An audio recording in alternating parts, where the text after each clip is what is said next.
Forgot the countdown. Yeah. Ba-doo-ba-doo.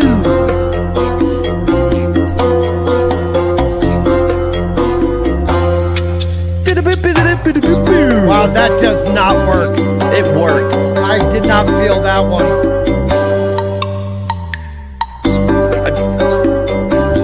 Apparently, you didn't feel yours at all. No, I only do 2 of them, man. Ba, ba, ba, ba, ba, ba, ba. Yeah, see, you're adding on. You're adding on. Quiet. You guys are too loud. Nobody can hear that. Go. I thought I heard Culture say something, but my ears are bleeding. I could hear the echo. Oh, he's the Echo King with this one. Ba-doo-ba-doo.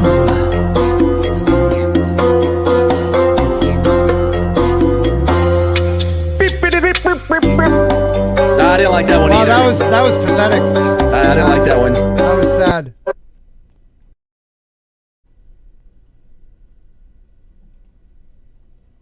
Can you, like, is there not a way to combine those two? Cut off 20 seconds. You know what? I could probably. There should be a way, but my editor, who has 3 editors, won't help me.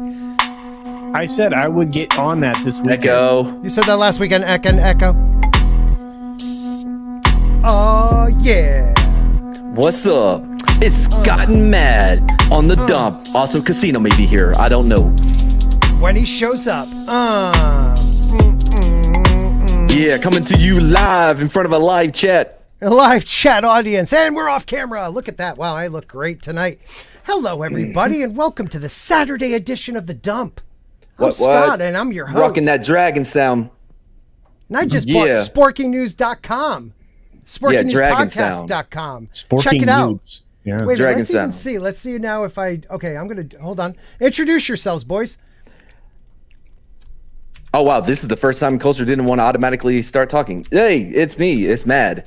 We got a new technology, marketing, and diversity chief executive officer at the Mad Barber Boys over at Mad Barber Entertainment. And he's doing amazing work. You're going to be seeing a lot of brand changes.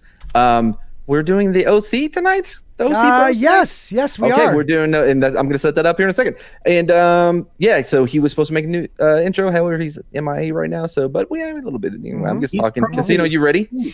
He's probably asleep. I don't know what time it is in Australia. Oh yeah, he's Australian. Who's Australian? Our technology, marketing, and diversity chief executive officer. Oh, okay. Otherwise known as Mr. Grant Gregory. Well, what about you, Culture Casino? Yeah, where is Grant Gregory? It's like 9 a.m. Yeah, I don't know. He's actually, interestingly enough, he is also one of my primary editors for my channel now. Mine too. Yeah. No. He doesn't know it. Look at the gift my youngest daughter got me. Father of the Year. That's funny. I love it. How are you doing tonight, Culture? I'm fantastic. Everything's going well. I stained the boss's desk. You stained what? The boss's desk. Oh, desk. Yeah, that started a war too in the Mad Barber Boys. Why did that start a war? Did you not see everything that happened after that? No. Staining a desk caused issues? Yeah, well, no, it was Yeti's fault. Because that Yeti makes a lot of sense. Right? Because Yeti, he tries to make it. All right, this is what he said. I'm reading this right now. He goes, if you really want, wait, Canadian. Hey, if you really want to show her up, you can stain the carpets easily with red wine. Right? It's Canadian. Is that Canadian, eh? I don't know. And I said, Yeti is really good at coming up with the premise for a joke, but fails in the delivery. You need to let me punch those up like you asked me to do for my tweets. And he goes, all right, hotshot, let's see you do better. And I did. Okay. I said, I'm not an expert on marriage, but try pairing a Pinot Noir with white carpet to get things spicy again. A Pinot Noir? Is it Pinot? Pinot? Is it Pinot? He would have known. It's in writing. I don't pronounce it when it's written. Anyway. Okay. So he goes, expected more, right? And I'm you don't pronounce it when it's in writing? Yeah. Oh, okay. All right. Anyway, and he's like, expected more. And then I said, yeah, but I was handicapped by having to use your premise. And then he quotes me, Yeti is really good at coming up with a premise for a joke. And then I said, You have COVID, motherfucker. I was trying to be nice and make you feel better. I was being a good friend. And he said, try harder. And then I said, we're done. We're done. This is dumb. You told me to do it. Yeah, I'm sorry. Mad Barber. I don't even know what I was thinking. I apologize. So Dragon Master 360 is here. Makini Draws, who has a great channel, is trying to get to 2K himself. So let's get him there. Or 1K, excuse me. One Man Show is here. Tina Bojan, the winner of this fine pop that I'll be mailing out this week. Ooh, look at that pop. Look at it. So it's deserving. Venomized Groot. So Venomized Groot. She's more deserving than you. I don't think that's quantifiable. It is. The lovely Sherry is here. We also got Brutal Morningwood saying hello. Keely Chow in the house. The Time Prophet. Other people. Like people that are here. Darius is here. Yes, Darius. I'm horrible at this. Matthew, what's up, man? Haven't seen you in a while. Culture, it's negative 31 degrees tonight in North Dakota. Wow, I thought 16 was bad here where I am. We had about 7 to 8 inches of snow yesterday, so good times. Negative 31. I don't need that in my life. No. Nikki D is up here. She's here. Parrot Head saying Martigan will be monetized before George will finish the books. That's bullshit. I will put money on that. Oh, you want to put a bet on that? I'll put a bet on that. Okay. Oh, dude, you got to see what our new technology, marketing, and diversity chief executive officer is kicking ass for us right now. Where are you at? 405. Oh, you're moving up. That's good. I did. Yeah. Ahoy! I'm pretty impressed. Small Time Republic is in the house. If I'm missing anybody, I apologize, but let's move on. Mark, what's up? The Yeti Pussy jazz song or the Yeti spoken word. The Yeti Pussy jazz spoken word thing that we put up got like over 1,000 views. Oh wow. Doing better than most of my stuff. So I do like what you put in the private chat, and we're gonna look at this real quick. More about me. I really enjoy like having to like all that pressure of like, marketing and like graphics and all that bullshit off my shoulders, because now I can just concentrate on being the talent, which I, excel at. Like I would say, and I'm going to be modest here, right? Probably top 10 YouTube personalities or YouTube talent. If you take out like the production value, if you take out the production value, quality of any sort, quality. No. Top 10. Yeah, I'm okay with that. Okay. To be modest, I don't want people to think I'm braggadocious. I'm shooting for the dump to be in the top 500 streams at 8:30 p.m. Eastern on a Saturday night on YouTube this year. So I'm hoping we hit like top 500 at 8:30. The 8:30 p.m. Eastern time slot on Saturday is a very well-to-do time slot. So we're really pushing for top 500.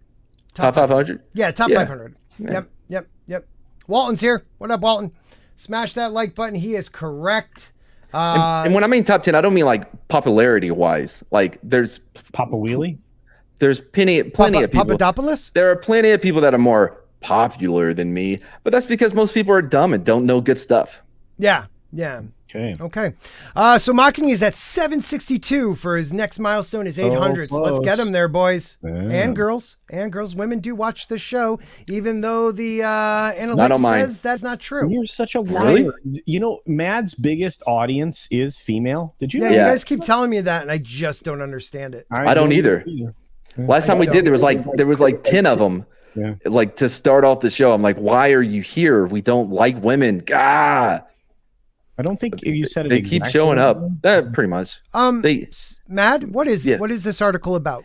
Oh, this is about the mysterious hut that was spotted by the Chinese on the far side on the far side of the moon. This is the hut, the picture in. Yes. Yeah. Is it like a Pizza Hut? I mean, if you look at it, it kind of looks like no, it doesn't. It's a rock, bro. It's a rock. It's definitely a rock. Are you sure it's a rock? I mean, it's a moon rock. Yeah, I don't know which makes it special. Well, I mean, I don't know what. Like, if you want to get into the elements of what makes this, a rock, I don't know if it would line up. What's that psychological thing where people like put a face to something? Conspiracy theorist? No.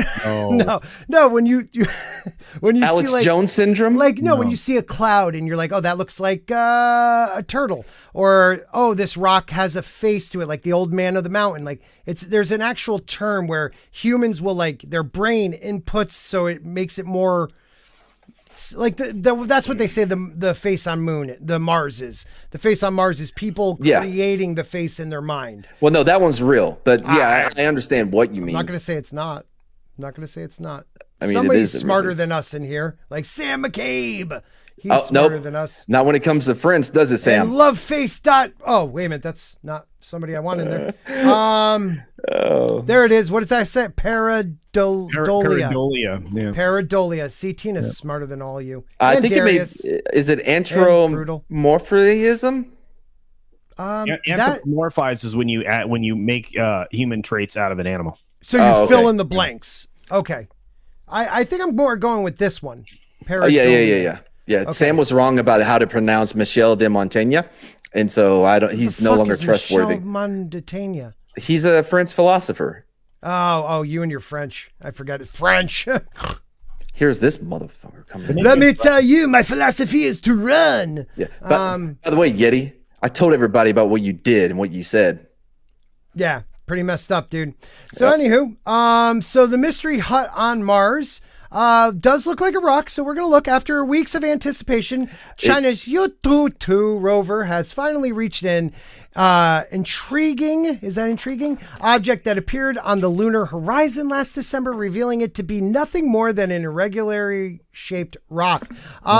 Is any rock shaped not irregular? I don't think there's like a set carved.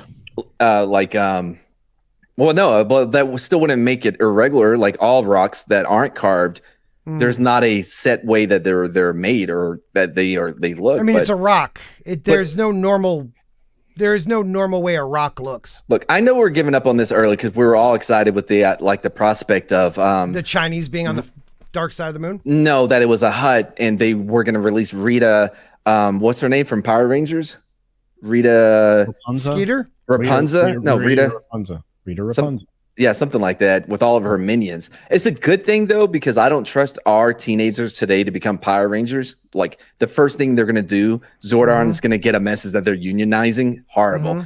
Anyway, what I wanted to say was let's not give up hope yet, because it could be like one of those hidden keys, like in a rock, like that you put in a potted plant, for like the front door, but it's hidden. Could be that. Just saying. I don't know. This is the picture. This is from 328 feet away. Now that looks more like a square shape. Okay. Rita Repulsa. And I kind of have a feeling that this is a cover up. I'm calling it. Like this over here. I don't know if you guys can see my arrow, but this over here looks like a rock. That looks like a square shaped hut. Now you're going to tell me this square shaped hut, when you got up close, was just this boulder. I didn't even think about a cover up scenario. It's a cover up. The Chinese were gonna release some information, and then the man got to them. The man. Who the man? Whitey. Oh, you know who I'm talking about. No. Whitey. China's U-2 rover. U-2. Are they going for U-2 there? Why U-2? Possibly. I don't like U-2. I don't get it. I don't think I'm old enough. I'm not Gen X. It's like Joshua Tree previous to that. So Joshua Tree to me was their last great album. And then anything before that was pretty good. War and a couple other albums were good. What is it good for? Absolutely nothing. But after that, they got very leathery and techno-y, and they lost me. They lost me. They lost me when he started caring about, people and the planet and all that BS. Oh, he was always something like that. Right. Donate the money. Don't tell us you're donating it. Okay. We want you you know what I mean? Wrecking hotel rooms and spreading STDs across the country on tour. That's what we want out of our bands. Well, they were U2 was very, Mark, you might know what I'm talking about. The man, he is so white. He's see-through. But U2 had something, and then they were going to take over for the Police. The Police were the band of the 70s and very early 80s. They They exchanged instruments on stage to show the, transferring of the next great band. And then I don't know what happened to them. They, like where the streets have no names is a great pop song. It's a great rock pop song. Yeah, if you say it must be so. Yeah, I mean, pop rocks, they were friggin' awesome. It's kind of pop rocky. It really is. I'll tell you this. It doesn't matter what U2 does. They will never be Dragon Sound. The best new wave taekwondo movie band of all time. There's not another one that comes even close to Dragon Sound. I think that's true. All I can say, if the glove doesn't fit, you got to acquit live at the Love Shack. So of course he was innocent. Like, dude, he still has that money out there for any information regarding the leading to the arrest of who actually killed them. That's still a thing. You don't do that if you're not seriously innocent. Right. Yeah. And I'm going back to this. Are you talking about this one, Yeti? They don't like this. Okay, so we're looking at this picture. This picture looks like the moon. All right, great. Okay, this picture, more grainy, but looks like the moon. Great. But then they get that's not the moon. That's fake. Well, because everyone knows that the image gets less grainy as you zoom in. Exactly. Like the closer you get, the more not real it looks. I don't know if y'all have this button on your computer, but I have an enhance button that I always press whenever I'm looking at a image to enhance the image. Enhance. You see this right here? The Matrix queer subtext is plain text in Resurrections. I want that. Yeah, let's take a look. But there was one thing real quick. Did you know that there's no pictures of the Earth? They're digitally added. Like there's not one. Yeah, one. Yeah. Right. Yes, so that's one of the flat Earth's people's like biggest thing is like there's not one picture because we haven't gotten far enough away to like really fit it in on I guess an iPhone. So it's a couple separate pictures all put together in one. But I'm sorry, I'm a conspiracy guy. Like Hollow Earth, I'll go with you in that one. I believe there is a Hollow Earth. 1954 Greada Treaty. Yep, on board. Thank you, sir. But when it comes to flat Earth. Where the wall, that one. like literally Martin's wall is surrounding the circumference of the planet. If it is, I want to see it. Well, so there was this study done or whatever, this paper that I read, and it was talking about conspiracy theories, and they came up with like a equation, right? So what like how many people it would take to keep something a secret, right? So you had like this type of thing that was covered up or whatever, it would include this many people to be able to maintain that lie or whatever, and then different ones. So the amount of people that would be involved to keep a secret from us that the Earth is flat is. That's great story. Tommy and the Guinea Pig Collective for $1.99 says faux Shardigan. Okay. Also, real quick. It's pronounced faux Shartigan. Just so you understood that. Is fier. Anyway, so it's French. Yes, okay. Fier. Right. So I actually came up with definitive, like I can definitively finish the whole gender conversation easily. Yeah. Every male, like every man's jacket zips up on the right, and every female's jacket, well, it's also buttons, zips up on the left. It's so a woman could zip you up. The zippers are binary. Yeah, well, it's made so a woman could button your shirt, and then when she has to do her own, she won't get confused and be like, oh my god, it's backwards. That's literally why they did it. Are you serious? That's why buttons are the way they are. That is amazing. I love. Yeah. I just found this out like last night. I figured out what I was listening to, and I loved it so much. But I love it even more now that that's the reason. Yeah, the reason is because a man, a gentleman, wouldn't dress himself. He would have a servant or a woman dress him. Yeah, and so she would button it up, and then when she was buttoning her own, it wouldn't be like her doing it backwards. Right, because they get confused easily because of their small brains. And I'm in rare form. I'm feeling it though. I'm in rare form tonight. He wonders why he has a huge female audience, you know? Yeah. Well, we got 36 people watching. Thank you, everybody. Please hit that like button. Share out the stream, because usually we're at about 60 to 70 people once Tom starts streaming, usually. Hey, George! Hey, what's going on, There everyone? he is. There he is. Let's put him up at I had guest to spot. Get through the rain. So sorry about that. So, Hello. Got a beautiful soul. There you go. that was beautiful. That was Thank beautiful. you. Thank you. Great to see you, Scott. Coach. Good to see you, sir. Hey. Good to see you. So we were looking at a moon rock, but now we just brought up an article. The Matrix queer subtext is plain text in Resurrections. We did not look at this at all. So No.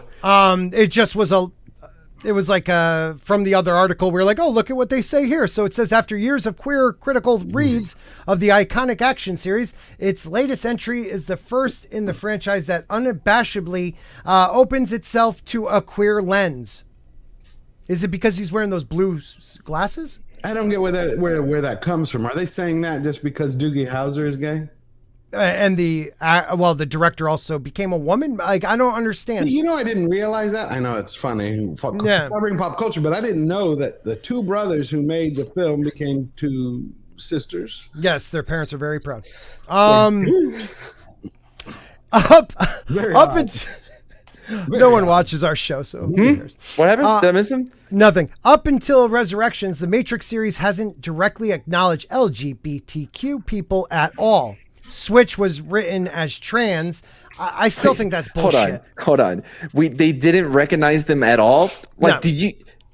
Just because they weren't specifically like this character's gay, like because that didn't happen, then they weren't acknowledged. Their existence was not. So they have to be in everything. You can't have a story about anyone, like about anything, unless you have them. Right, That is gay the most. people. The arrogance. Yeah. It is. Matt hit it spot on. You know what's odd? I've had cousins of mine who are like, you know, because everyone knows someone who's gay. Some people have them in their family, which is no big deal. It's normal. But that's the point. It's normal. This is not 1980. Yeah. And so it's odd that when you look at the representation on television, streaming shows or movies, you would think that every other person is gay. Right. Thank you. There actually is an overrepresentation. So the GLAAD actually, so they come out with like how many people in like TV or whatever are representative of the LGBTQ2AI plus Z community. Right. And I forgot what the percentage, but it was like 30%. It was at least 10 times higher than the actual population. Oh God, yeah. God, yeah. But they want more though. Like they weren't even happy with like. Well, we're going to be reading about that later. They want outside. Sam and Frodo to be gay. Oh, Like why they that can't is? accept it. They can't accept that two men could be friends. Like I'm not the biggest Lord of the Rings fan, but I kind of get that one. Well, the movie made them it kind of isn't. look gay the way they No, it smiled at each didn't. other. No, it didn't. They're It's- brothers. They're like Yeah, brothers. They're not brothers. It was the. I it said wa- I'm like sorry, the brothers. way they smiled at each other in the No, film. okay, I It's mean, that was the actors. You have to understand that when Tolkien wrote this, No, it- I Happy get birthday, that. Bobby. it was after World War One. Yes. A lot of the British, especially the aristocracy, they had when they would go to war something called a batsman. I mean, it was that guy. It's like a captain and Yeah. a sergeant. That batsman would be like his best friend, his brother, his butler, his major domo. Did everything, and that Yeah. was the relationship. I have my brothers. Like I went, but when we smile at each other, it's gay, but in a different context. So, but like no, seriously, it's not like they're hard. I know what There's you're saying. few men that can be on screen with Elijah Wood. Like that doesn't come off like I think they kind of, you know what I mean? Elijah Wood has Elijah that. Wood has that femmy thing about Yeah, him. that kind of seductive. I mean, that like He you looks know, right. This is the look he gives Sam all the time in the movie. right? Wait a minute. Yes, Um, 100%. You know, it's like that very. Oh my god! Yes. I don't know. It's true though. He but does they that weren't side really- eye to him. It's too much side eye, and then you get Sam Ganji. He's like, They weren't written as gay. You know that. no, they're definitely not gay. They're two bros that Right. went to war. Yeah, exactly. But unfortunately, Elijah Wood just cannot like contain that animal, like, you know what I mean? Like that to him, but like feminine way. I don't know how to explain it because I don't have it. Effeminate. He's effeminate. Right. And then Rudy is so manly, like it's almost as if they're a couple. But he had to try hard not to be manly in that part. Right. You know what they did? They just, no offense to my English friends, because a lot of you guys are dudes, but like the hierarchy of English, like the way us Americans think, are very, not feminine, just very proper. And like, I feel like that's how they some. Like that sounds a little, you know. Somebody once told me the world is gonna roll me. Macklyn Draws for $2 wants to say George. Thank you, Macklyn. Outside of the soccer hooligans, like well, most of them are. We'll get on those guys in a minute. We'll get on Frodo and Sam. I think the problem, just to add something to the table. I think the problem is because of the fact that we're not in the 80s anymore. I think it makes many in the LGB alphabet soup community, I think it makes them feel, what would be the proper word? It's not special, but they want to continue to highlight it when you're kind of saying, this is over. They missed. Yes. It's like deadheads. Forever. But see, that's the problem. Okay, real quick. I'm sorry, Scott. No, go ahead. Please speak. You're not wrong about deadheads, so you can continue that point in a second. But what I was going to say is, not only was it over, it was a decade over. Nobody cared anymore. Everybody has their, their people, their family, their friends. Nobody gave any two poops about, any of this stuff, and they are looking, as George just said, they are looking to remain special because that's the problem. These young people today, wow, I sound old, but these young people today don't have any. They don't have any sense of self. They really do not feel good about themselves. They have no personality. That's the problem. They are their pronouns. They are their their basis. Well, this is how I compare culture. It's like the kids that like were just a little too young right before Jerry Garcia died, so they felt like they missed out. So now they're following, for years they followed like Fish, which isn't as good as the Dead, I'm sorry. And then they started following Dead and Company, but it's just not Jerry Garcia in the band anymore. That's what these kids are like.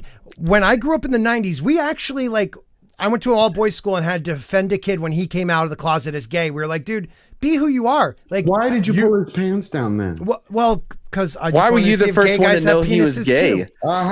Because I made sure of it. I wanted to make sure. So 2 points real quick. One, they always say the best way to be accepted to a group, like if you're new or a little different, is to scream, look at me, look at me, look at me, I'm different.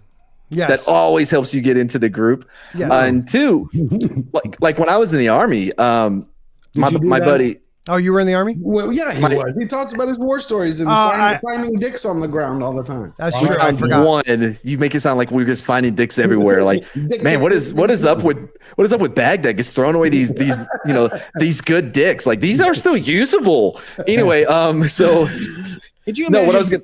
Did you imagine that actually there's probably like the Santa Dicka Claus or something that just he has a bag of dicks, just throwing them around all over. It may have been more like the Easter rabbit of dicks, like because you would find it under bushes and stuff, You'd have to go scrummaging around the yard. No, what I was going to say was my buddy Patrick. He was hated by every group of hated him. He was black, he was gay, and he was goth. Like there was he crossed so many. He checked so many fucking boxes. But that's our brother. That's our boy. Yeah. We loved him. I almost got in a fight with a chick on 6th Street. We came out of a club and he's wearing like fishnet and contact lenses. Yeah. And she looks at him and she goes, ugh, you're techie. I went, bitch, you're the one with the brown purse and the black leather jacket. Like you have no sense. And then everybody looked at me like, oh, maybe he's the gay one. I'm like, that's not what, no, colors. We know that already. Right. Well, okay. So Punk Waddle for $5 says, if a certain age bracket do not want to be seen as the trophy generation, then they should stop expecting gold stars for their normal everyday actions. That is perfectly put. Yes. That is perfectly put. Like that's what they want. They want, look at me. I'm defending the LGBTQ, what do they call themselves? They're like, I don't know. Alphabets. No. Like not partners to the cause. They're, Allies. They're allies to the cause. It's like, dude, the cause is dead. Like when they got the right to get married, it was over. We won. We won for like as a group of people, as a society, you know, take it as you want in your own personal life, but they won. They were equally legal. The law was the same for everyone, no matter your race or sexuality in this country or gender. And now all of a sudden it's not, they think. This is a hot topic for today. When you said we, you meant the royal we. Sure. Like we as a society. We as a society, not like I'm gay. Yeah. Ah, shit. Did I say that? Don't tell my wife. They want special treatment. She knows. I just love touching her boobies. They'd be so much better on a man. I mean, it'd be so much better if ladies had something between their legs. Good day, mate. Raging Rhino. Come on if you have time, brother. Why? Sam, I threw out some Australian needs to be on because Mr. Grant Gregory isn't here. So where is Mr. Grant Gregory? I don't know, but I threw Sam and I'll throw Raging if he wants to come on. A link because we always need some type of Aussie or Kiwi or whatever they are. Maybe his new boss overworked him, sending him 1,000 6-minute daily videos that are only 4 days a week. Brent Sanders says 69 for 69. I don't recall doing that. That takes 4 people, I think. What? 69? 69 for 69. I mean, well, that's Jack. That's a Jack Murphy, token. I thought that was.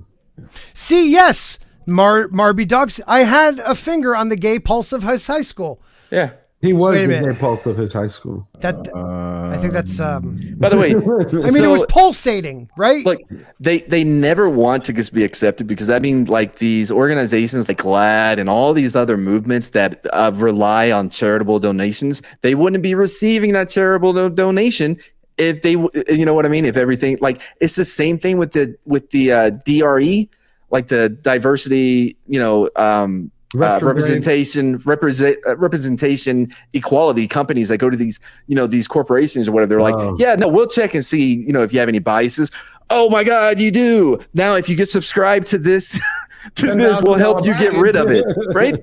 Like if you pay someone who the majority of their money is made by treating something, they're going to find it. If you're paying them to see if you have it, you're gonna have it. You get what I'm saying? Yeah, you never going to see a therapist who's going to turn around and say, when I'm married, you're perfectly fine. Y'all are perfectly great. Yeah, you don't need me. Fuck off. No.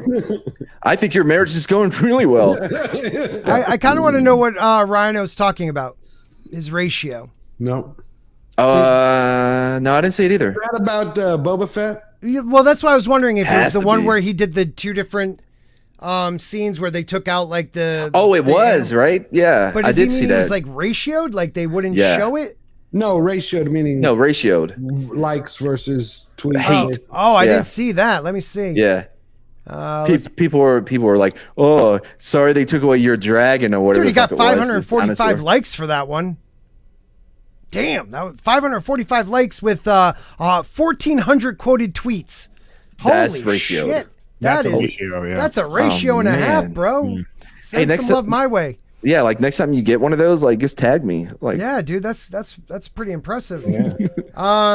That is the one, brother. Holy crap! I'm gonna share that. Hold on, because I'm done with gay superstars, super people. That's not the only place that they do shit like that. They did it in Hawkeye too, didn't they? Look at that. 545 likes, 1,430 quoted tweets, 67 retweets. That's Raging Rhino, people. That's Raging Rhino. Yeah, he made friends. Holy crap.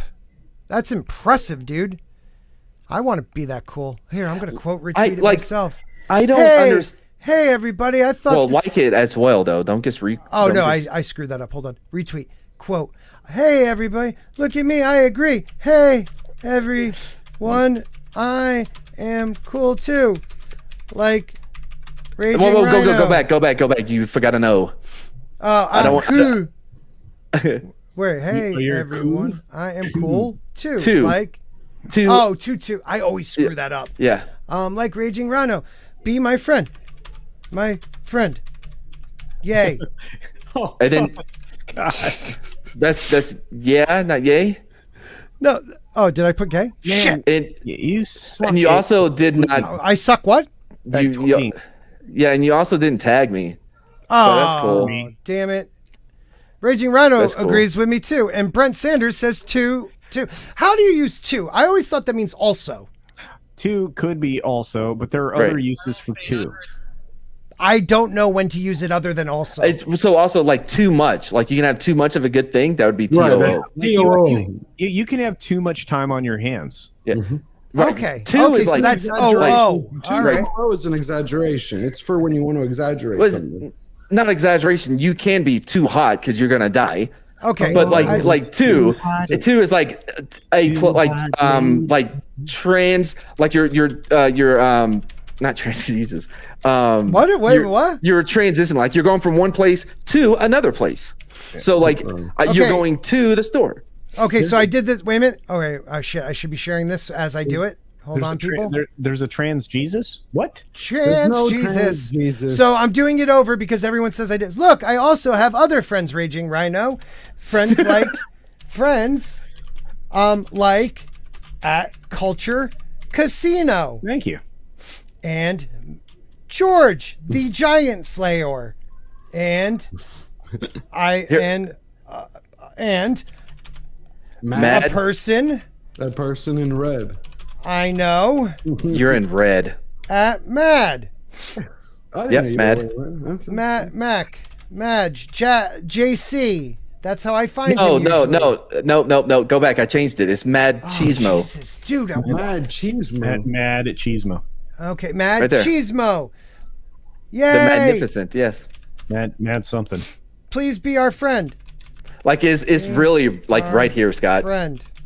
Yay. Yeah, we are. Oh, I screwed that up. Beyond the mean. Yeah. Wait a minute. Can I do this? Wait a minute. Please. That. Oh crap! I do that again. Or please be our friend. 200. .com. That's the wrong R though. Go back. Please be our friend. How is that? Our friend. Oh my god.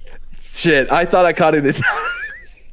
But I'm gonna make you feel better. For whatever reason, Thank you to the 50 people watching this. I'm a shit show. Thank you for being here. Please hit like and listen to what's Mad's story. Listen, no, I'm trying to help you out here. So about more dicks. No. Actually, you know what? You're right in a way. So when I always misspell George. I always misspell George's name for whatever reason. I just cannot keep GEO. I can't keep the spelling right. And I think a lot of it has to do with I have a little bit of a. You can't hear it, but I do have a slight East Texas twang. You know what I mean? So wait a minute. How do you spell George's name? I don't know. I just keep fucking it up until I get it. Now I got it because I just saw it, so now I have it. But by tomorrow, I won't be. I'll be like, fuck. Why do you spell George? I do it every time. But I just want to say hello to Calamity Shy Shipyard. I haven't seen you in a while, bro. It's been a while. Shipyard. Shy Shipyards. But I think my problem. Trans Jesus used to work on my car. Okay. Trans Jesus. Oh, Jesus. My bad. So anywho, I saw a good question and I wanted to ask you guys this because it's been the first time in a very looks like your camera was unplugged. Oh shit! Ew. How did that happen? Mine. I'm getting some weird thing that says it looks like my camera was unplugged. Well, did you unplug it? No, not at all. What's stronger, Norman? Anderson. Wow. Okay, that was weird. So what's stronger, Norman Osborn's Green Goblin formula or the Captain America Super Soldier Serum? Go. Captain America. Absolutely. Is it? Well, the reason is because it also extends his life. The Green Goblin's doesn't. Well, do we know that really? Well, in the comics, I didn't see him. Well, we can't. Right. In the comics, he didn't age, but he was frozen like a popsicle for the MCU. Now, the Green Goblin, he was strong as this last movie showed you how strong he was. They did. What up, Sam? They really made him strong in the last. Agreed. Sam McCabe, everybody. Sam, how are you, buddy? Hey everyone, how's it going? Good to see you, buddy. You still working on that channel with you and your brother? Yeah, Nick's recording a video at the moment. And what is the name of that channel once again? It's Nick and Sam McCabe. Yeah. Okay, that's a great channel name. All right. Yeah. Now, they used to have their own channel, and I was like, hey, why don't you just combine that thing? But which one now, Sam? Is it you or Nick that are really bad at French? Oh, fuck off, Mad.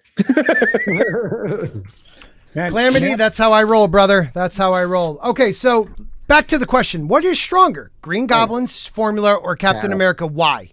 Cap. There's no Cap, especially because he lives longer. He regenerates. Green Goblin doesn't. Goblin die because he's killed. Yeah, I mean, if not being killed, but the fact is that you've seen as it goes along, you've seen Cap. He lifted up the hammer, which no one can pick up except Thor. You've also seen we don't like vehicles. But that's based on the hammer isn't based on Mimir is not based on strength. Is based on Mimir. It's Icelandic things. Mjolnir. But okay, we're all saying the same thing. It doesn't mean strength though. But that's based on virtue, not strength. That's virtue, exactly. But he's throwing cars. I doubt we're gonna have Green Goblin throwing cars. I don't know. I don't want to spoil the new movie for the one person who hasn't seen it, the Time Prophet. But let's just say, hold on. Like women, when their kids are in danger, can throw a car. They get like super strength. That doesn't mean anything. That's true. If women can do it, you're gonna have to come up with some more. No, I stick by my answer. Cap is the man. What do you think, Sam McCabe? Not being my first of all, you are not a diversity hire. But what do you think? What do you think? Green or blue? What? I always think of Captain America's as blue formula. He's red, white, and blue. Well, I'm just wondering who's actually not who would win in a fight, just who's stronger. But Cap. What, like who can lift the most pounds? I think so. I think Green Goblin would probably win that. I'm sorry, but yeah. I'm with you. Psychotic side effects, maybe. And he also has no moral fiber. He also has nothing like to keep him from doing like he would do anything. I like how you put that. You know why? Because do you ever notice that Bucky Barnes is so much stronger when he's the Winter Soldier than when he's Bucky Barnes? Well, also look what like who took over his story. Like I know they're gonna make him weaker anyways. They have to. He has Did you see that Falcon and BLM? I mean, all of a sudden he couldn't do anything. I'm like, no, he couldn't do shit. That was like ripping apart cars, and here he's like, oh my god, I can't. I'm like. Dude, I just rewatched Civil War, and it's good, right? I gotta say, you know what? I liked it way more this time than I did the like other times I watched it. I don't know why. I don't know why, but he is so freaking strong, dude. But I'm right about Spider-Man, right? So you got it that he already had that lesson learned that they try to teach him in this last movie. Well, I mean, he says when he's sitting on the bed talking to him, he's like, when you have the powers I have and then the bad things happen and you do nothing about it, then it's your fault. Yeah. So what he's saying is, with great power comes great responsibility. Right. Yeah. The Jack of all casuals says Goblin formula also has the side effect of turning you crazy. Yes. But that doesn't mean does that give him that crazy strength? It's an advantage because now he doesn't have to work. Like he'll do anything it takes to complete his whatever it is he wants to do. His goals. We're gonna have to look at Marvel and see what they say. That's what I was about to say. Don't we have like the Marvel stats? Don't they have Marvel stats? I know they do, but I know Cap is stronger. Well, but they can't be trusted. They're all going to be biased towards women now, though, aren't they? Well, exactly. Isn't that right? Yeah. Yeah, like they're not going to be biased towards Captain America. In this Does anybody have a Wizard magazine from like the 1995? What? You have a valid point, man. I understand what you mean by that. Okay, so Green Goblin, Ultimate Alliance. That was a good one. All right, so let's see. This is good YouTube, people. It actually is. I'm having fun. So, defeating Wakanda. Wait a minute. After defeating him in Wakanda. Okay, he fought in Wakanda. I just want to know, like, don't they have stats? Yeah, they should. Like sports statistics. Yeah, dude, I swear I've seen that before and all this on something different. Maybe it's a different one. Hold on, let's go back. All right, Marvel Battle Lines wiki. Okay, here we go. Level, attack, health, 570, upgrade cost. Ah, shit, that's all about upgrading. Okay, that's not what I wanted. Okay, let me upgrade you. Okay, but like if you could just find like Marvel versus Capcom, and you could see like what their ratings are for the fighters in that game. Like, I feel like there's ways that, like, somebody help me out. I don't know what I'm looking for. All right, fine. I'll start looking. All right, that's what I thought. There you go. Well, I found two. One says that the Goblin formula is stronger, and the other one says capsules. So it's like going to the doctor. Yeah, see, that's the thing I'm wondering. Like, because I thought that was actually a really kind of interesting question. Like, right. It says basically in one article, it says that Caps is at the peak of human strength, which doesn't make sense because there's no human who's lifting like, Harleys above his head and tossing them. Well, I think we're going back to the mothers picking up cars. Like, it's that peak moment of strength. Yes, but for a moment, not right. But he isolated that moment, right? Right, but he can do it any time, is what I'm saying. Remember, he held a helicopter in place.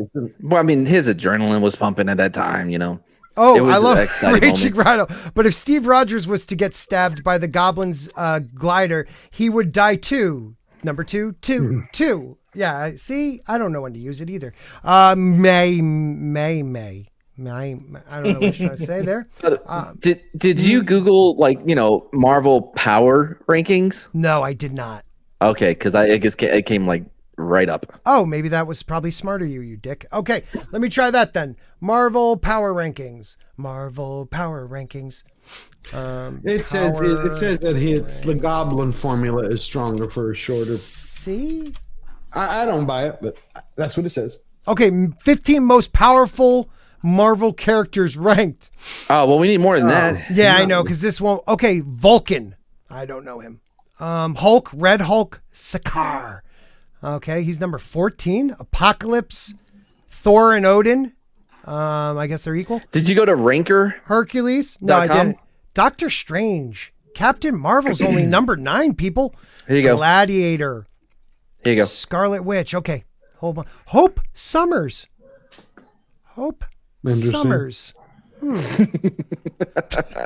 Legion. I would think he's even stronger than number 5. Yeah, I would too. Proteus or whatever. Sentry. Yeah, he's pretty freaking strong. I know. Franklin Richards. We all know who he turns into. Molecule Man is number 1 though. Wow. Okay. Wow. All right, you got the share? Share it. Oh, you're making me do it. Yeah. Okay. Yep. So I actually, Cannonball was one of my favorite characters. I don't think he got a fair shake. No, I liked his power set. Like, that was pretty cool. Is this it? Yeah. The one above all should be the most powerful. Okay, so Yahweh, got it. Moving on. Yep. Living Tribunal. Yeah, but these are godlike beings, not. Right. So you can search, I think, for who you're looking for. Okay. Okay. Let's search right here. Okay. Rankers. So we're going Green Goblin. Nope. Yeah. I hope this is not just like searching for a list. Okay. 30 Green Goblin. Okay. Best storylines. Ranking. That didn't Green help, Goblin. No, if Green Goblin. Maybe it should be Green Goblin versus Cap. Okay. Let's try I would go back to that list, and here, I'll bring that list back up and.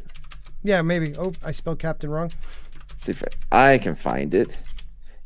Some people, not us, but some people like have all this prepared, like map, like a show, like a map for the show. They call it like a producer. Not at all. Who's the producer of the show? I don't really have one. Toxic Man Flu for $2 says though Green Gobbler is Scott's porn. Right. Look, disgusting. I just and what the words you're searching for is the rundown. And, rundown. No, some people do refer to it as a show map. That is a thing. I'm not just making that up. Well, Punk Waddle for $5 says hot take. Maybe Bucky Barnes needed a Bacta tank to better his mental and moral fiber like that over Boba. Bub. Wait, this isn't Comic Channel. Comics Channel. Oh, why? Was Comics talking about something like that? Because we were talking about Boba Fett Thursday. How shitty is that show? Oh, I'm sorry. Bro. Tell me why you like it, George. Oh my God, I don't want to do all this Stop again. It, Mad Chismo, stop it. I like the second episode. I wasn't into the first one, but I always, like I said, Culture and I have a couple of things in common. We always give it any show 3 episodes. Yeah. And so in the second episode, once you put the continuity era aside after the fact that he enters in the Sarlacc beast stomach thin and young and he comes out fat and old, once you accept the fact that they fucked up that continuity area, you start seeing that a person changed. So I've looked at it more as like like old man Logan, like old man Boba. Yeah. But he's not. That's what I think. It's the continuity I can't get by. I can't get by it. They fucked up the continuity. That's the problem. So either you get past it or you don't. I just think it's a little too late. I love talking about Dances with Stick, but I did want to address this real quick. So it would still be Captain Rogers because he would still have those all of the advantages he had when he was born.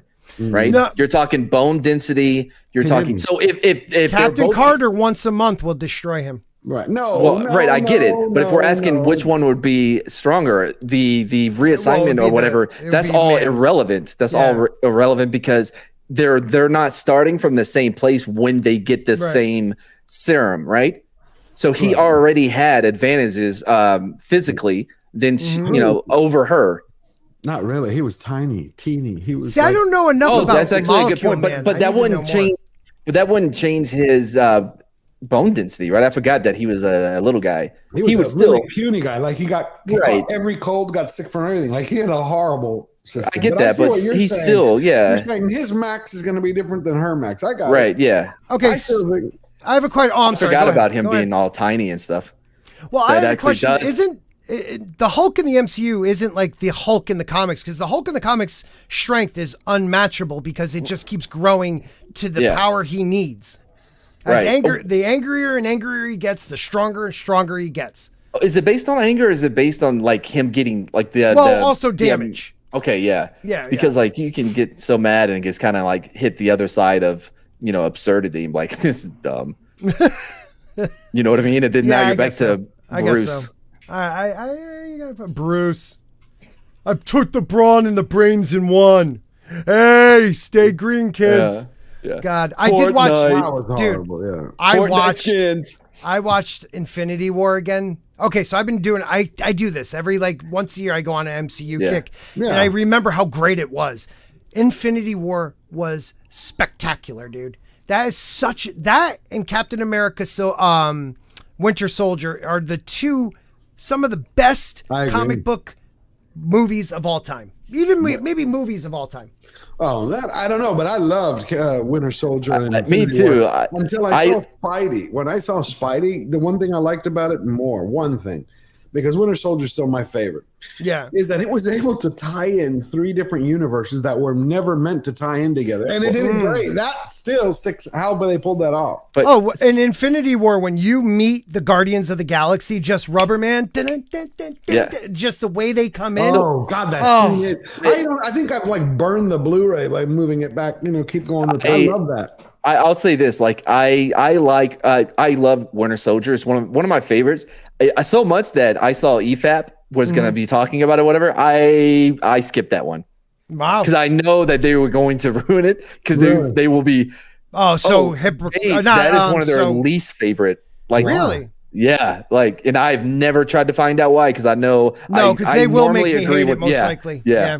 So Sam, what is your favorite MCU movie? I quite like the first Captain America film. Oh, me too. Yeah, me too. I quite like that. I've gotten a new appreciation for the earlier films recently. Yeah. The first Iron Man, amazing.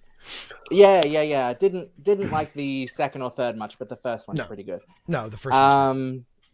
As for the Avengers, well, Joss Whedon can go do one as far as I'm concerned. But Infinity War was pretty great. Oh, but I'm sorry, Avengers was a great movie. Yeah, he did a great. He did it. I watched that again today. He did a great job, man. I mean, if you talking about creating a universe with some of the most popular characters in MCU history, or Marvel history, and being able to make it cohesive, he did such a good job with that. What do you think, Culture? It was fine. That was deep. No, I'm like, where's the? That's it. Look, no, I appreciate the very first Iron Man film. I really liked obviously the first Avengers film.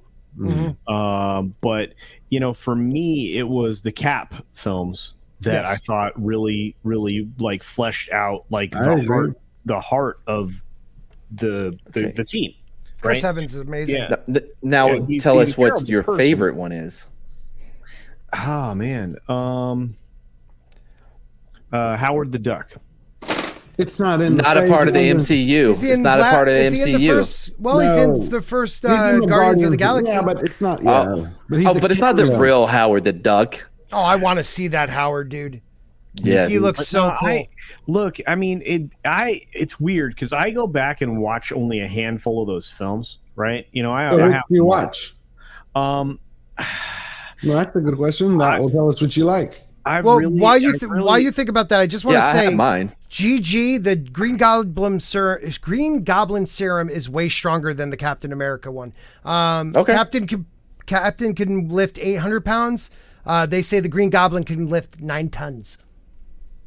Yeah, I forget. We should have just went to the Marvel database where they have stats everybody and else stuff did. listed. Everybody else did for us. Yeah. I'm sorry. We got close. Culture. I just had to clear that up. I don't know. I watch Guardians of the Galaxy, the first one, a lot. I watch. That's true. I watch Doctor Strange a lot. Great movie. I think probably Dexter. The Civil War. Maybe. Yeah. See, I love that one. Civil War is still my number one, but man, Infinity War comes.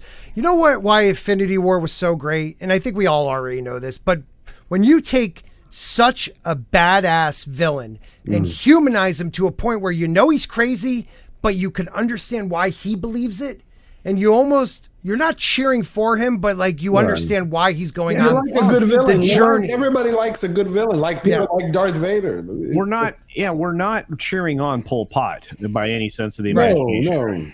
No. And then they ruin him in the next movie. Right. Now, what I would say is if you watch Eternals, which is basically, again, a colonoscopy, don't watch it. In the way that they don't portray Thanos, but in a weird way, they actually make Thanos out to be an anti-hero, kind of like a good guy. Because he was an Eternal. Yes. So he knew the whole thing about how the Celestials, they're inside of a planet and the way they're born, they got to destroy the planet and all that kind of bullshit. So when he kept saying that, I want to save the universe, there are some people who are theorizing that, okay, well, he knew what their plan was, so he wanted to wipe out Half-Life because it would wipe out all the... So it wouldn't give them that much power to be born. Is that what you're saying? No, so it would stop because the one trying to be born in Eternals on Earth would have destroyed Earth. Okay. So, and that's one of the reasons why I keep saying, to Rodgers and others, you should be thanking me. But it's odd because he's the villain, but they tried to use Eternals in a way to retcon him because I think they're going to bring him back in this next So let me ask you guys. Oh, go ahead. Oh, I was going to say, madmen always find a philosophy to justify their actions. I agree with you. It was odd the way that they're trying to rehabilitate his image. It was just funny. Well, let me ask you guys, because I rewatched Endgame. What do you guys think of Endgame as a end to the first few phases as a standalone movie also? How is Endgame, like Infinity War and Endgame, if you combine the two, does it make it better? Yeah. No. Go ahead. Well, because my favorite actually is Thor Ragnarok. I love that fucking movie. It's so much fucking fun. I'm a big Taika Waititi fan. Taika Waititi? Taika Waititi. He did do a good job with that movie. I love Thor. Now there's problems with it, clearly, but I just loved it. I just your hammer pulls you off, but it's just great through and through. Never had more fun watching an MCU movie than that. Now, as far as the ending, as soon as you bring time travel in, you better damn well know what you're doing. You gotta nail it, dude. Because if not, it's gonna fail. There are so many paradoxical elements that come along with the multiverse and all this other bullshit that you're bringing in. Mm-hmm. And a lot of if you're not smart enough, and some of these people aren't, the only way out of it is to it's the ex machina. You know what I mean? Yes, you got to bring in something out of nowhere to save the day, or magic does it. Right. Or he had this power. Time travel to me is an easy way out. It's an easy way out. Even and if you don't do it well, then you really fuck up a movie. But if you could do it well, it's an easy way to like, okay, let's clean the slate and fix everything. I like the concept of theirs where your present is your present. You can't go to your past and fix it because it'll only be your future. Like I like that idea of like you just change a different reality, not your own. The multiverse. I but do like that idea, but still. But look at all the problems that happened within, with what they did, right? Like, how did Cap ended up back there if he never came back? Because he was in a different multiverse? Right, and all of a sudden... And he only had one trip, right? Right, and that's what pissed me off. It's like, okay, so if he went back in time, you're trying to say that always happened, right. And there was always a Captain Marvel, or I'm sorry, there was always another Captain America in this time frame that let JFK die, Bucky go through everything he went through, right. And he just was like, I'm gonna play yard darts with my lady. But that's only possible if he made it back to this timeline, because he only had enough to get there and back, but he went to two places. He went to one place and then he went to another place. Right. And that other place was to be with right? I don't know. Right.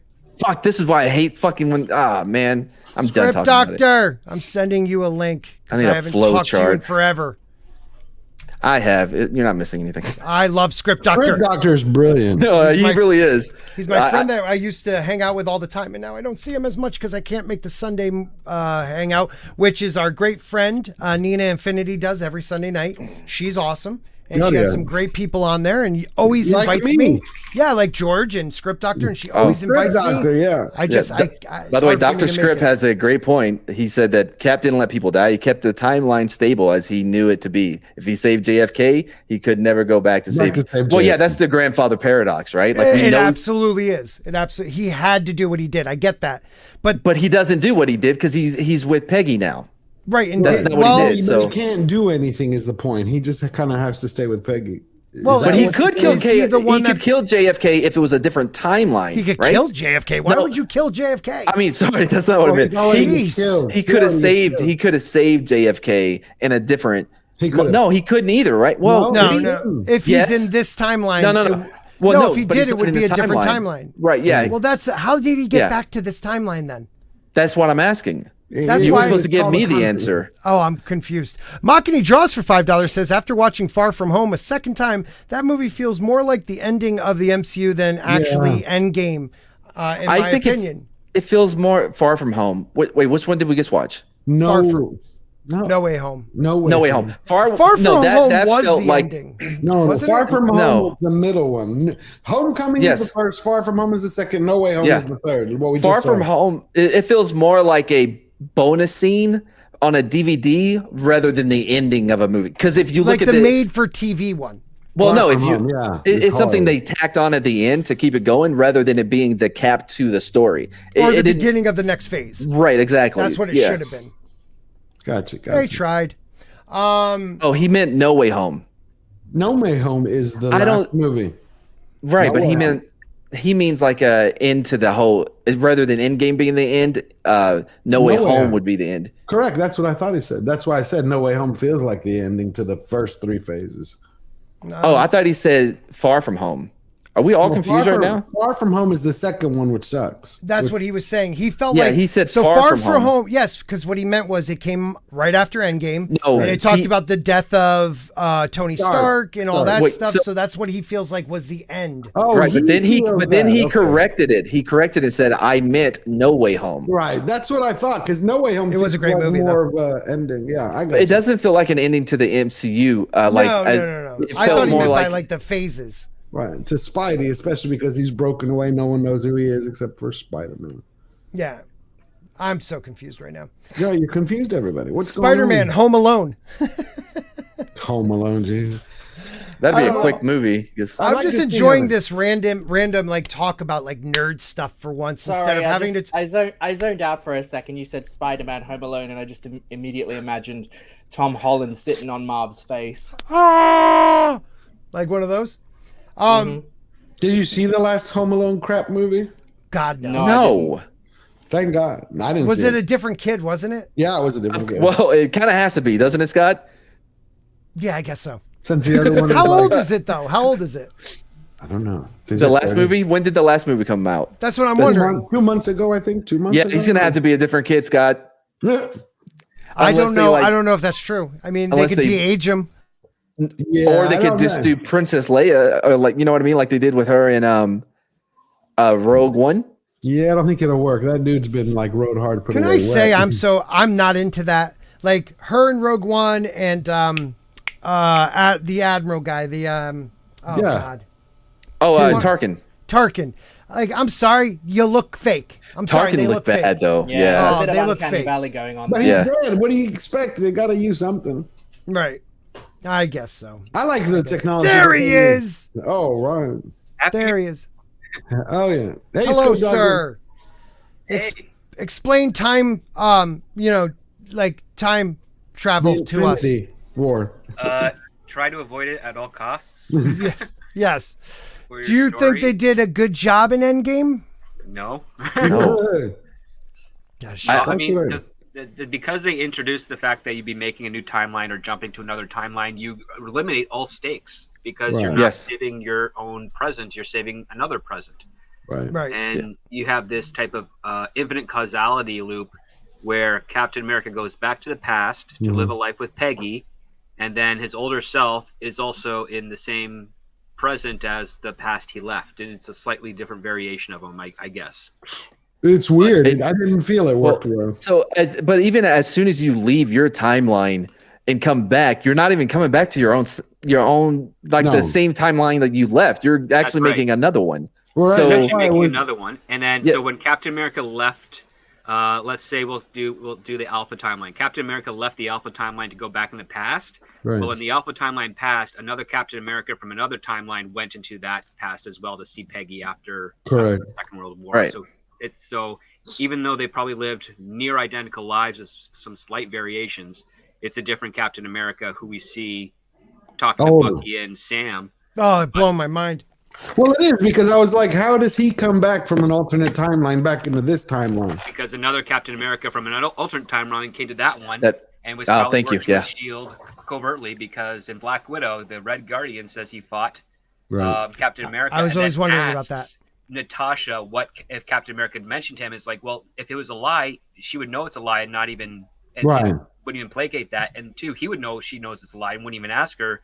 So this alternate Captain America has been operating probably since the late 80s, because we did see Peggy Carter in Ant-Man in '89. She looked pretty good for her age. Yeah, she did. And so there's no reason to say that Steve Rogers didn't look great as well, but he was probably just a covert op working under S.H.I.E.L.D. under a different identity. Right.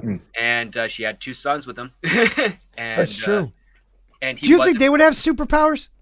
I would assume they'd would have to. Sort of like Echo, at least 50%. Like a 50% because of his sperm? At most 50% of what Captain America would have. So Time Prophet...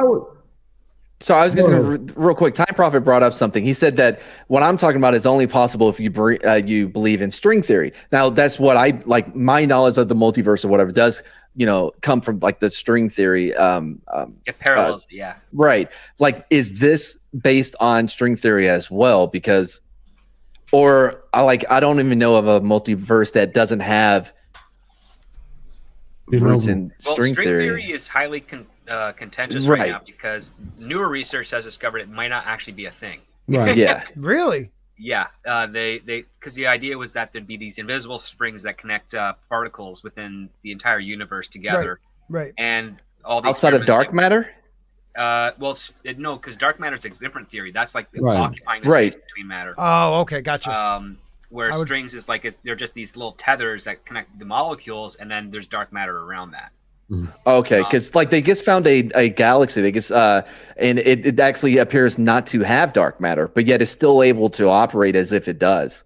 How can it have dark matter? Yeah, right. Yes, but you can measure it by like the speed at which things are rotating. I'm not a skyatologist, so I may not be right about all of this, but. Like, because I just read this article actually this morning, but like everything's spinning and they're able to, use math and stuff to figure out like the densities and all this other bullshit. And unlike the other universes, like it doesn't seem to have dark matter. Was the article and it's not explained. Comic book?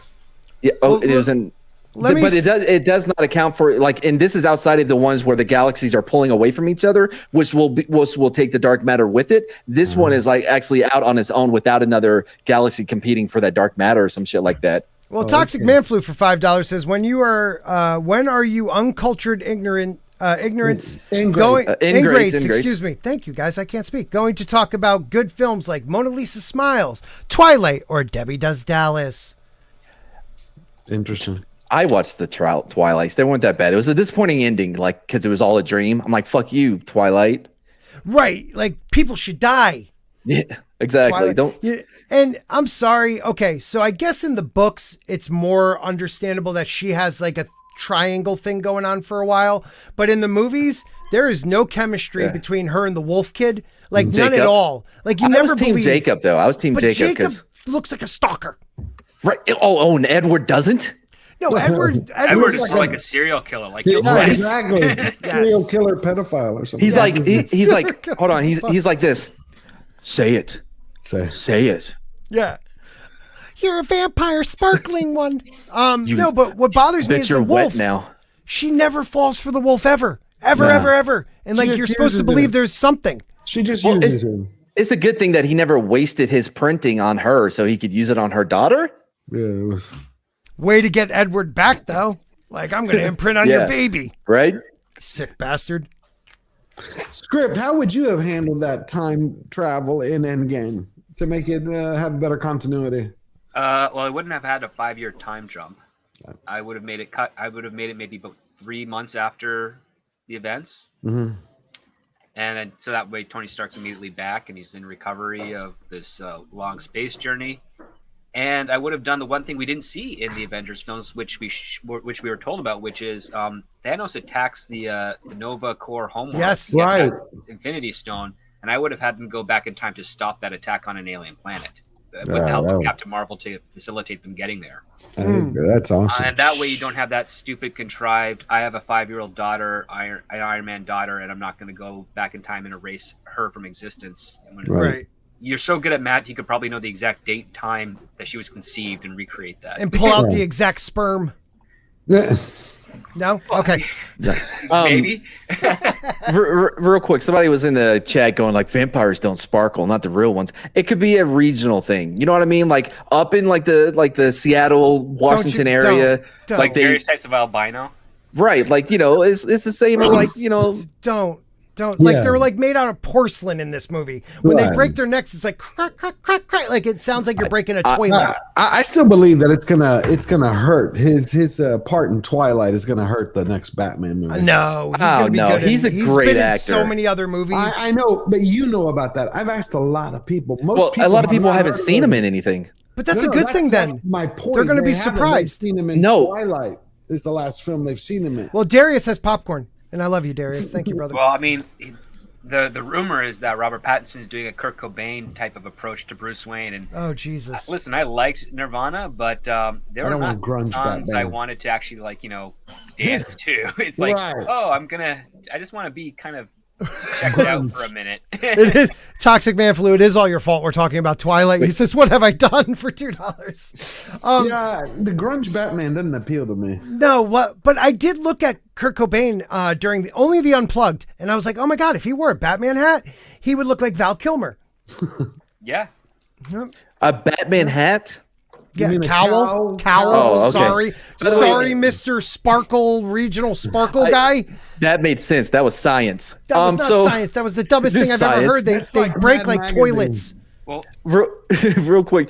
Damn. Oh, do you think is he going to be able to turn his head in this one? I know Ben Affleck is the first Batman that's ever been able to look left or right. No, that's without turning his body. That was the one before Christian Bale. The first Batman to be able to look left or right was Adam West. Oh, okay. Solid piece. I love.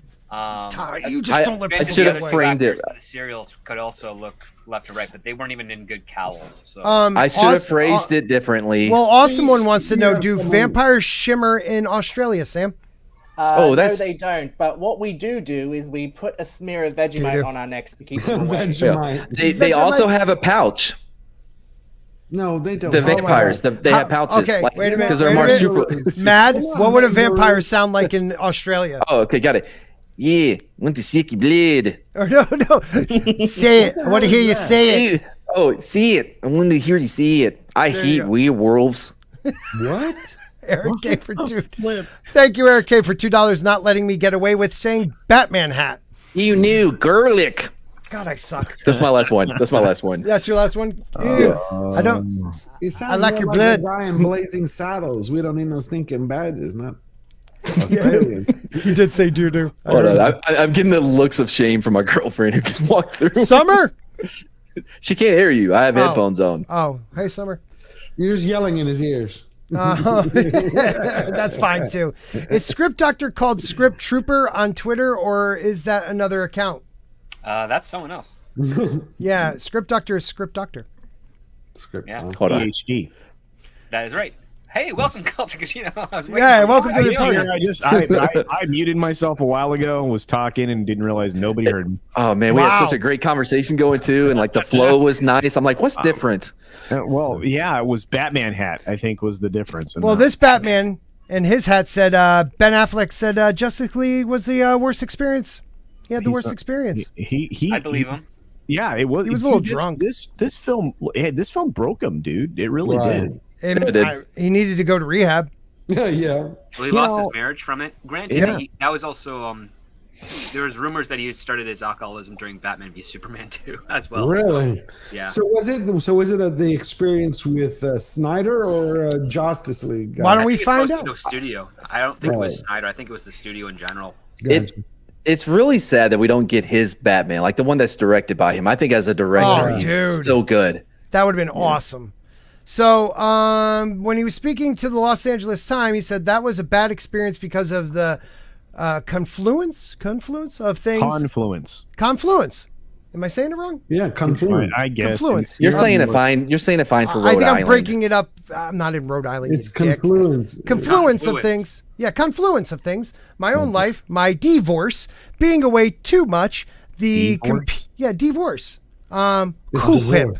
The competing agendas, and then director Zack Snyder's personal tragedy. Yeah, the loss of his daughter and the reshooting. It just was the worst experience. It was awful. It was everything that I didn't like about this. That became the most moment where I said, I'm not doing this anymore. Wait, hold on though. But like, none of that was directly related to the movies. Those are things that happened in your life. It's not that filming that movie was your worst experience. No, you were having the worst moment in your life. Just happens to be at the same time you're filming this movie. Does that make sense? Kind of agree with you. But he's saying that it was the stress from the movie created. Right. It was a series of unfortunate events. Yes. Oh, good. Yeah. Lemony Snicket. Yep. Lemony Snicket was leading him to drink. Yep. Which then had a domino effect on everything else. And because I remember the earlier press releases that Ben Affleck was super excited about doing this Batman. Mm-hmm. At the time, it was called Superman v Batman before they flipped it. Right. And he dug the approach and everything. And then reports started coming out that Affleck was dissatisfied with certain creative directions, but was following through. And that was the first type of waivers we got for Batman v Superman. And then before it actually hit the public, a lot of us in town started hearing that they started seeing Ben Affleck at bars and strip joints again. And this was before Justice League productions began. No shit. And so we're like, oh, that's terrible because you don't want him off the wagon. Yeah, but I loved his Batman. I loved his Batman. I would have loved it more if he had like better lines and. Oh yeah. And I'm sure that he wasn't quoting Dick Cheney. Yeah. But on the bright side, I'm sure 2 or 3 got their like bachelor's degree in gender study. The strippers, I mean, he could pay. Well, they all go to nursing school or nursing. Oh, is it nursing school? Oh, they were acting. Gal Gadot you'll never find a stripper doing anything with gender studies. I mean, right? No, I thought they had started acting classes. No. Gal Gadot is so hot. Yeah. Let's see what else he says. Well, he recently confirmed that he's appearing in The Flash, which why? The Flash or The Flesh? The Flesh. The Flesh. Yeah, he's going to be in The Flesh. Speaking about his decision to step back from directing that movie, talking about the Batman one, I'm guessing. Affleck said, I looked at it and thought, I'm not going to be happy doing this. The person who does this should love it. You're supposed to always want these things. And I probably would have loved doing it at 32 or something. But it was the point where I started to realize it's not worth it. Yeah. Okay. So he just hated his life at the moment of the filming of this, not the actual process of filming this. So clickbait, everybody. Sorry. Well, maybe. I mean, again, you should have seen him on the press tour for Batman v Superman. He was, sad Ben. Wasn't it that one picture of him when Henry Cavill's talking and he's just like, there's that. Oh, yep. that. And then sad. There's a couple of the other interviews where in between the questions, he's just kind of looking at his chest and stomach and not maintaining eye contact. And I think that's to do with, the rising issues that he was having personally with everything that was going on. The other part too to think of is that you have this ego issue, right? Like, you're an actor who's now getting to be playing one of the coolest roles in cinema history of Batman. Right. You might have a big ego inflation as a result of that. Right. It might think that you're invincible, in which case you get a little reckless and you get a little crazy, and then you have a cavalcade of terrible decision makings. Maybe as a result, right? So yeah, it's sad to see. I think we really lost out on something that could have been amazing. I don't know. I really do. I think if the DCEU didn't rush it, if they didn't try to become Marvel like that, right. And they built on, Wonder Woman and then Aquaman and did all they're just the way that they did Iron Man and Thor and Captain America, build up to the Justice League, and they just wanted to be like, we're there, Justice League, yeah. Sucked.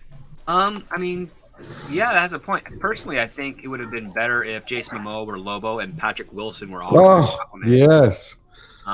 Because Lobo. Again, that's the thing. It's what was the old term they used when Snyder took over for the DC universe films? It was like, they're dude bro films. So, derivative dark take, forgetting the fact that Batman's a very ironic character, shrouded in darkness, but is incredibly hopeful and positive because he's trying to do the right thing.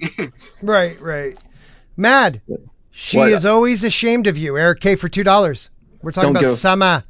Don't give a fuck. Thomas has already invested. He can't back out now. They always can. Hey, I have a question. I'm glad we have you here, Mr. Script Doctor. Because is there anything to this rumor that Henry Cavill rumored to be in deep negotiations for a new Superman movie? Have you heard anything? You or Culture Casino? What do you want me to do? I know his contract has been over for quite a while, so if he is negotiating, that makes sense. I just don't know who he's negotiating with. That's, none of this is going to make any sense or any movement, I think, unless somebody's trying to pull some sort of shenanigans, until the merger between Discovery and Warner is finished. Right. So I mean, looking at May at the earliest. Yeah, exactly. So I don't know why. I mean, maybe he's negotiating, but I'm not in like Script said. I don't know who he'd be talking to. I mean, he's. Didn't you say small screen is somebody we should listen to? Absolutely. Okay, so It's a weird case in movies, but he's pretty good on sources. Yeah. Right. Yeah, and I'm not sure he's wrong. I just don't know who he's talking to, and I don't know again that anything would be moving forward until this merger's finished. I mean, I don't know. Script, did you hear the same thing as me that there's some stuff that got kind of put on hold? There's lots of stuff put on hold. Yeah. Right. I mean, what I know right now is that the current regime at Warner Media is really hoping that their latest choices, which are being released before the merger, kind of signal to Zaslav that they're valuable and they're going to keep their jobs, but I don't think that's going to be the case. Really? Oh shit. Well, okay, so let me just read this and then let's see. So a source conveyed to Small Screen this week that it's still not the end of Cavill's Superman. Edward Lauder says there are multiple projects they're discussing. Black Adam 2 is a big one. Cavill is still in the picture for that movie. Let's pause for a second, because if they're talking sequel to a movie that hasn't come out yet, that movie's bad.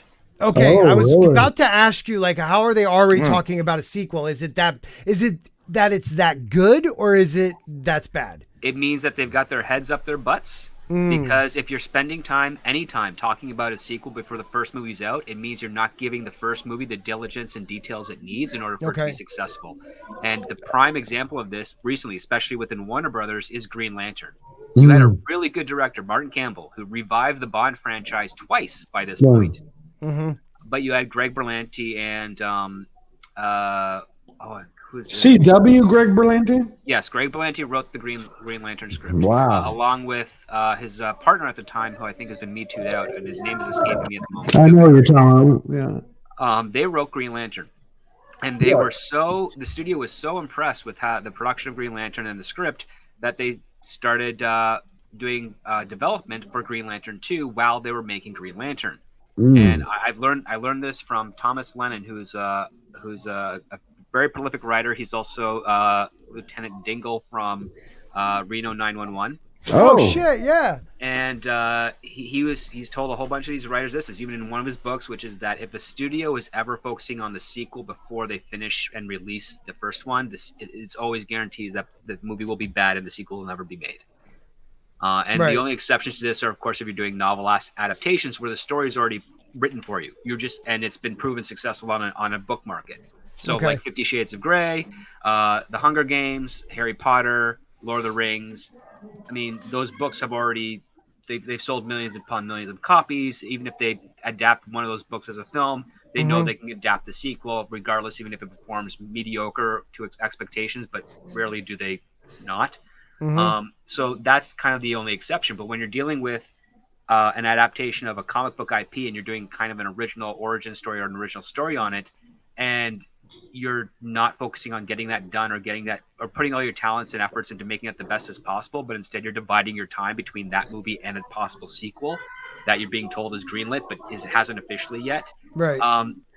You're basically distracted. You're divvying up your time. You're spending 60% of your day focusing to make sure the current movie's good, and then 40% of your day you're working on the potential movie, which you don't even know if it's going to be greenlit or not, because changes could happen in the editing suite. There could be reshoots later on, and it's going to set you back. So that is kind of like the rule of thumb. If you ever hear an announcement of a film and it's say they've wrapped production or they're in middle of production and they're talking about sequel, you're basically saying, yep, we're cursing this movie to be terrible and fail. Wow. So there's no exception. Is there any way like you could actually plan, like when you're in the writing process, in the development process, a story that is broken up into 3 movies, right? And whatever adjustments are done to the first movie would be accounted for in the next. You can do that, but you're talking about a very long development deal that Hollywood probably doesn't want to front the bill for, because again, interest piles on those lines of credit. Right. And yeah, you could do 3 films and then adjust accordingly, but once you've released that first one, you're usually in editing of the second film. Yeah, I mean, because you want to have that 2-year gap or at minimum. Oh, right, yeah. If you filming it like at the same time. Right. If you want to see something like this in the real world that happened, like I think you guys all know that what I'm gonna mention once I start to talk about it. What changed the way that Galaxy Edge looks now in the theme parks for Disney was done because of the early footage from a few scenes from The Force Awakens. That changed the whole direction of what Star Wars quote unquote land was going to be, and essentially the future of that 14 acres at each location for who knows how long. And it was all in service of a bad idea from the very beginning, because you were severely limiting the market or the people. Hey, I'm sorry, really quick, George. Love you, buddy. He has to get going. Oh no. Tell him where they can find you, George. Oh, thank you. I'll always love the chat. It's great to be with you, Scott, with Matt, Love you too, man. and with Script Doctor, always. And it was a pleasure to meet you, Sam. Y'all can look at, I'm dropping a video tomorrow on Boba 2, Episode 2, George the Giant Slayer. So y'all can look forward to that. And I'll see y'all next Saturday. All right, buddy. See you next week. Take care, buddy. Thanks, Love you, man. Thanks, George. Yeah, so we lost a great guy just now. George, we love you, buddy. So Black Adam is definitely happening, no matter if the movie's going to suck or not. It's going to suck. It probably will suck, but The Rock has enough pull where they could probably get a sequel. And if he wants Cavill that bad, he's a big enough star, I think, that has that type of draw and pull. Can't he get Cavill? Well, his ex-wife, who's also his manager, is also Henry Cavill's manager. So he's already got her. He's already got him. It's all down to whether or not the studio, footing most of the bill of this, approves. And if they say no, there's not much you can do. And don't get me wrong, The Rock is a great performer and good actor, but anytime he's the main lead in a film, it doesn't do well. He needs the ensemble cast, and he needs a good ensemble cast, because even when he was in the ensemble cast of Baywatch, that movie did not perform. Wow, that was a shitty movie. Yep. Name 15 examples of that, Dr. Script. 15 examples. Go. Well, you can't do That's it. for the failures. The failures. That man is box office gold, I tell you. San Andreas, Rampage. I like that. No, I'm not saying that they're bad movies. I'm just talking about like. Successful. I withdraw my question. Yeah. Okay. All right. So before we leave, we're gonna do one more. We were talking about it earlier. We're gonna talk a little. Sam and Frodo are not homosexuals in the Lord of the Rings. J.R.R. Tolkien made that quite clear. Why are we talking about this again, people? Because people are shipping them. Yeah, because of the crazy lunatics that are out there in the world. I mean, well, actually, I guess that was a little redundant. Because of the lunatics that are trying to regurgitate this crap constantly. Because the I thought you were going to say something else. Yeah, I was trying to be careful. The Tolkien Society, group of disgusting humans, they keep trying to push this and peddle this idea. I mean, it is what it is. It's so sad. Not even Tolkien himself, but his son, when he passed away, they were just waiting for him to die. Like, he was protecting his father's legacy, and now it's like now his own kid, the grandkid, is doing nothing. Right. It goes back to the third generation always ruins it. Yeah. The first works hard to create something. The second one appreciates how hard the first generation worked, so they either evolve it or they at least protect it. And by the time you get to the third generation, they just either want to cash in or give up. It's sad, man. That has to do with raising of the kids too. That's the other part. That's true. Because if you are that second generation, the thing you should really do is encourage your own children to start their own business and their own ventures, so they understand the value of and effort it is and responsibility of doing that, to making it work. And so when they do become of age where they would have to, take the reins of the original family estate, they understand the gravity and responsibility of that. And that's how you circumvent that third generation. Right. But unfortunately, because the first generation, like the children, they grow up in the struggle. They see their parents, trying to make this property a thing and become great and circulate worldwide or what have you, or this business. So you understand, the rags to riches sort of parallel. Right. The third generation doesn't, because they've grown up in that wealth. Well, and they probably grew up in that wealth because the parents of that time said, yeah, let's not, slum it, so to speak. But I do know some small business owners that are in their fourth generation, and they live purposely very modestly to their kids until they hit their 20s and mid-20s, because it's like, we don't want our kids thinking that the family is super loaded, because they're not going to be human beings by the time they're adulthoods. Right.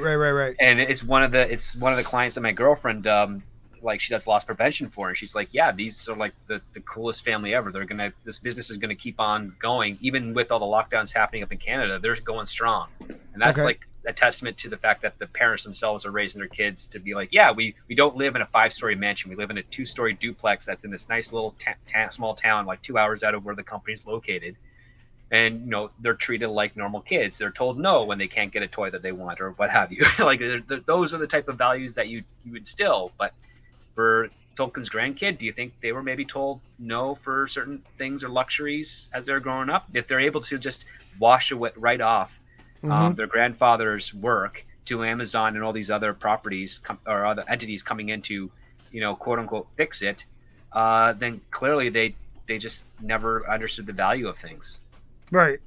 And you don't understand the value of things when you get it effortlessly.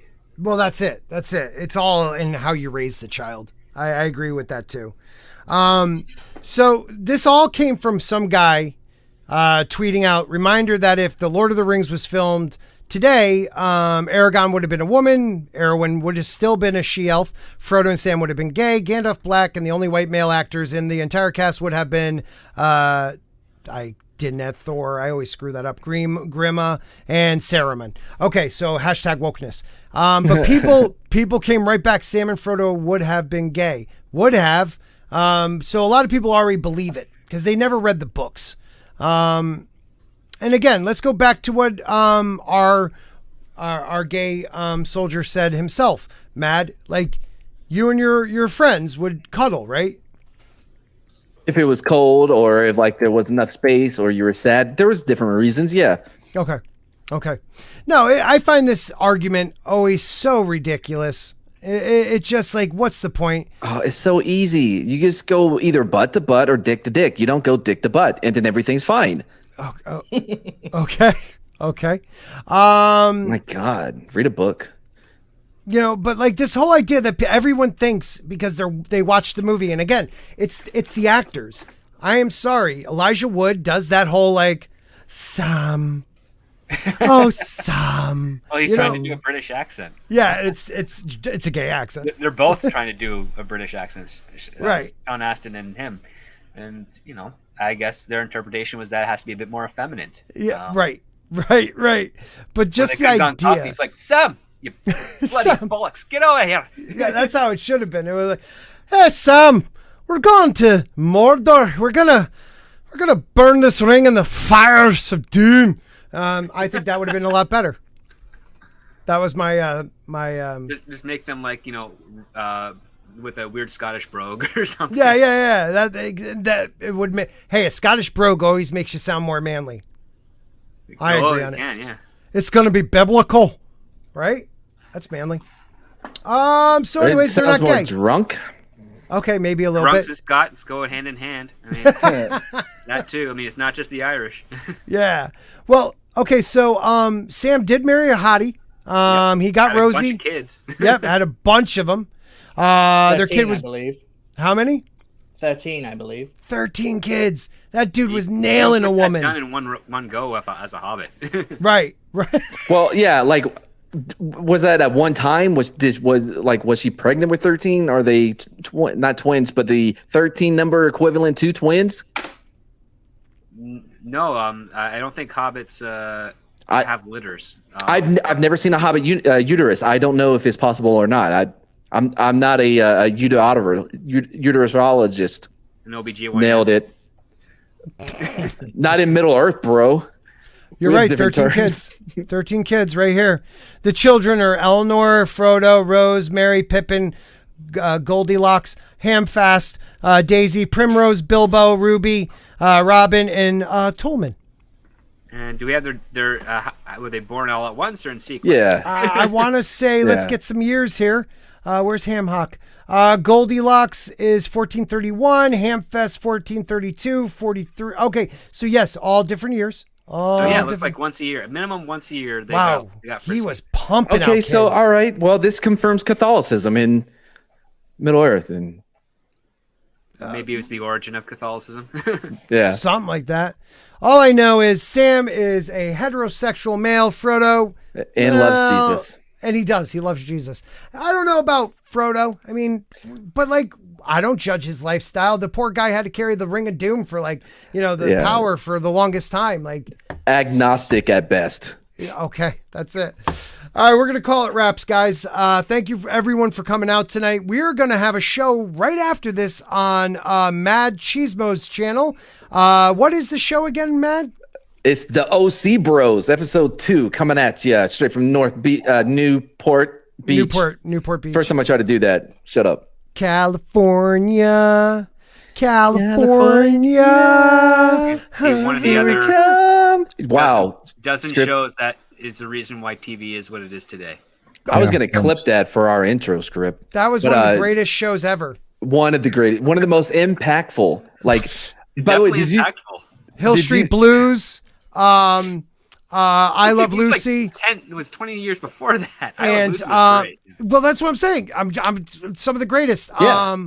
The Commish. Cheers. Oh, I like the Commish. That's a good one. And the OC. I mean, top 5 every time. You look at any list of top like TV series ever, you're going to see like The Wire, The OC, and then whatever garbage they have after that. Yep. OC Bros. Good to see you too, brother. Aren't all lists fan made? Thanks, everybody. Sam, make sure they know where to find you and your brother because we want to build up your channel. Right. You can find us both at Nick and Sam McCabe on YouTube. My Twitter handle is below. You can find Nick at Mr. Mooney Blue 1. Just follow one of us and you'll find us both. Generally, make sure you subscribe to everyone on this channel. They're all wonderful people. Please do that if you haven't already. And I think that's about it. We've got a video coming out today, so stay tuned for that. And as far as I'm concerned, Amazon can suck a hairy hobbit's foot. Wow, I like it. Wow. I like it. Hey, Sam, are you a fan of the OC? As in the TV show? Well, yes. No. All right, the coastline of OC? I mean, where were we talking then? I was just going to see if you want to join us. I like the movie Orange County with... I did too. Jack Black, Colin Hanks. Yeah. That was that was definitely a great movie. All right, thanks, everybody. Have a great night. Culture, love you, buddy. I'm so excited. OC Bros back riding again. Back again. OC Bros. We are the best. We're in. The only difference was you said we, I said they. I was trying to make the song that everyone can sing. What are your pronouns, dude? Good night, everybody. Ryan.